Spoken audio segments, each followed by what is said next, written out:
Native American elder shows a petrified alien heart, which he claimed belonged to the Star People. They used to call them Anu. The facts: Dr. R.D.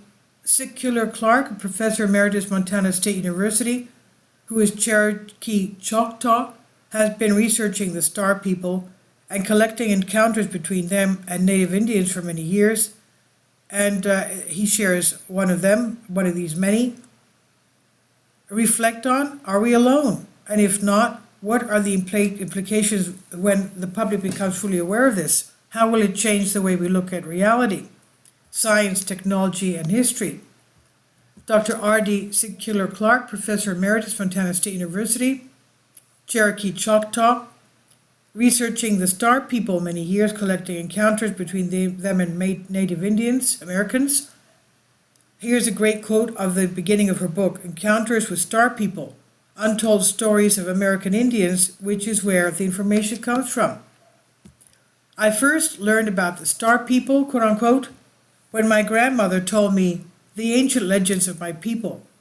My childhood reality included narratives that trace the origins of the indigenous people of the Americas to Pleiades, stories of little people who intervened in people's lives, the legends about the magical gift of the DNA of the Star People that flowed in the veins of the indigenous tribes of the earth. I embrace the stories of the celestial visitors who lived among the Indian people as part of my heritage, she says. The book is fascinating, to say the least, and describes many encounters of star beings, both benevolent and malevolent in nature. Since I've been a UFO extraterrestrial researcher for a very long time myself, it's very interesting to see how some of these stories corroborate with some of the information I've come across from other sources over the years. The following story comes from an elder who believed that aliens not only once walked upon this earth, but that they continue to do so.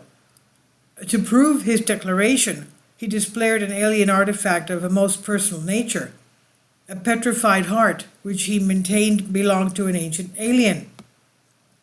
His name was Sam, and he was a respected elder in the community. He worked at his community school as a surrogate grandfather, counseling troubled youth.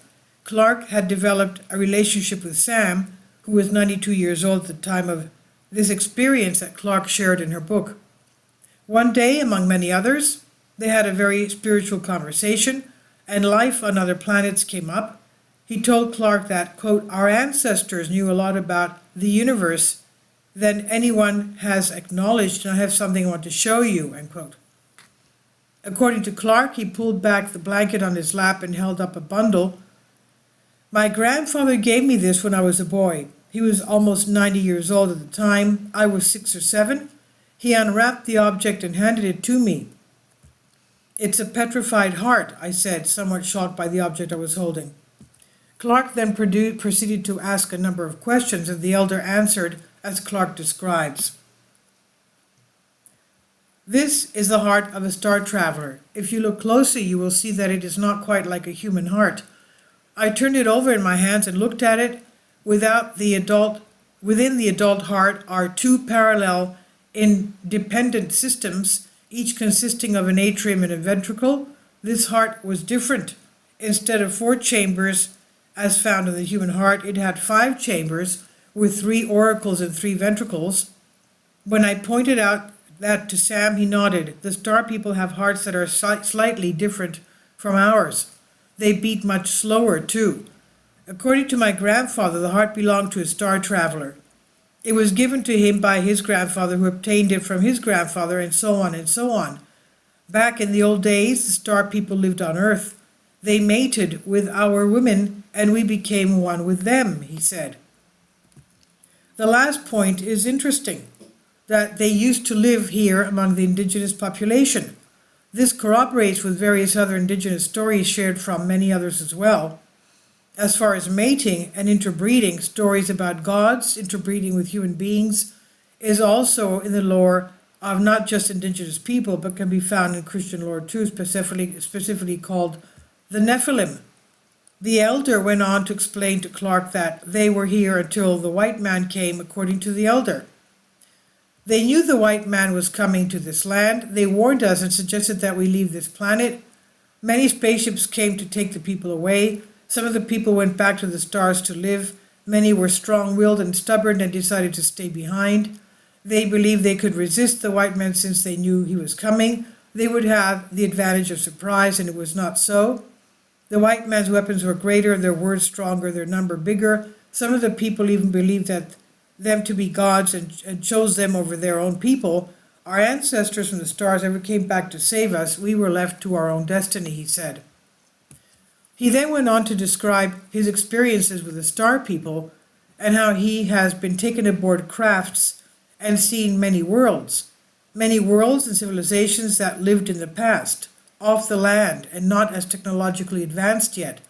He was also told about the ones who abduct people and how many star groups avoided them, claiming that they are no longer humans. They intentionally bred from their race the ability to feel love, compassion, and pain, all emotions. They believed it would make for a better world. One without emotions could lead to greater advancement.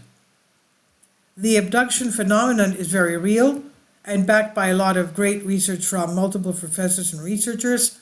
I published an article about it not too long ago, and if you're interested, you can read it in the link here.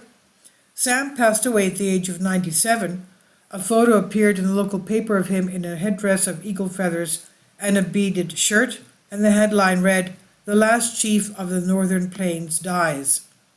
And the takeaway, whether or not this story and others in Clarke's book are true is not the point, although I have very little doubt in my mind of any of them. It's truly a shame what happened in our recent past with regards to colonization, leading to the loss of many stories that were once prominent in indigenous culture because indoctrination ensued. That was a dark time, a time humanity began to climb out of, and I feel it's important to share stories that were once a strong tradition among the indigenous people. We are not alone, and we are much more than we've been made to believe we are. And this is on Soul Ask. Please leave your comments, and thank you for your support. Support my Patreon account. The daily posts are 5 videos daily, and they are totally different from what I have on my YouTube channel. Thank you so much for your support and that you find all my content so interesting. You'll find the Patreon account details in the description box below.